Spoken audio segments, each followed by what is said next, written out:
আসসালামু আলাইকুম ওয়া রাহমাতুল্লাহি ওয়া বারাকাতুহু। আপনাদের অনুষ্ঠানে স্বাগতম, TV talk shows and analysis. এবারে ওয়েবসাইট থেকে পাওয়া আরো কিছু মন্তব্য। এখানে হাসিবুল্লাহ রহিমি লিখেছেন, অনুষ্ঠানটা দেখা মানে খালি খালি সময় নষ্ট। ফাইয়া সালাফি লিখেছেন, এটা একটা ফ্লপ অনুষ্ঠান। ডক্টর জাকির নায়েককে এখানে কথা বলার জন্য যথেষ্ট সময় দেওয়া হয়নি, তার সময় নষ্ট হয়েছে। তিনি মুসলিমদের পাশাপাশি অমুসলিমদেরও এটা বোঝাতে পারতেন। শাহরুখ আর করণ, এদের দুজনকেই কথা বলার জন্য বেশি সময় দেওয়া হয়েছে।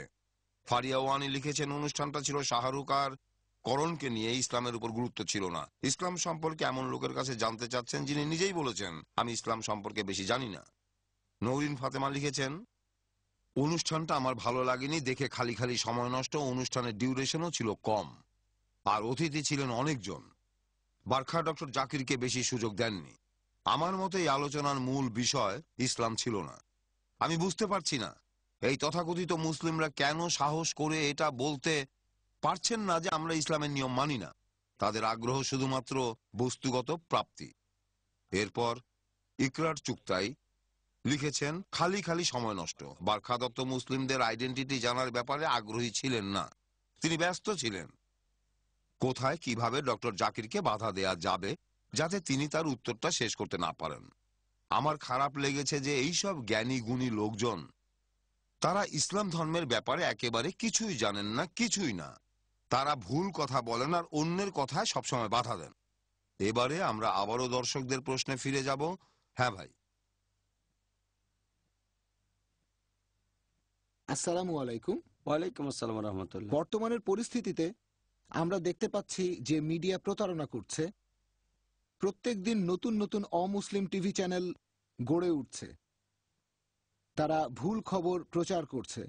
এখন মুসলিমদের জন্য একটা নিউজ চ্যানেল চালু করা কতটা জরুরি, আর এই ব্যাপারে পিস টিভি এবং ডক্টর জাকির কোন ধরনের পদক্ষেপ নিয়েছেন?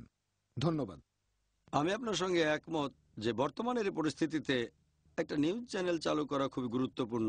এখন মুসলিমরা এ ব্যাপারে কি করছেন আপনারা দেখবেন, অনেক মুসলিমেরই নিউজ চ্যানেল আছে, তবে সেগুলো ইসলামিক চ্যানেল না।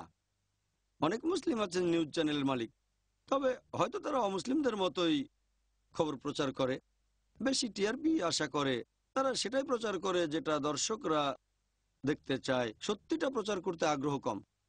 এখনকার দিনে এরকম চ্যানেল খুবই কম পাবেন যারা নিজেদের ক্ষতি হলেও সত্যি খবরটা প্রচার করবে। যদি নিজের কোনো ক্ষতি না করে কেউ সত্যি কথা বলে, সে অ্যাভারেজ মানুষ।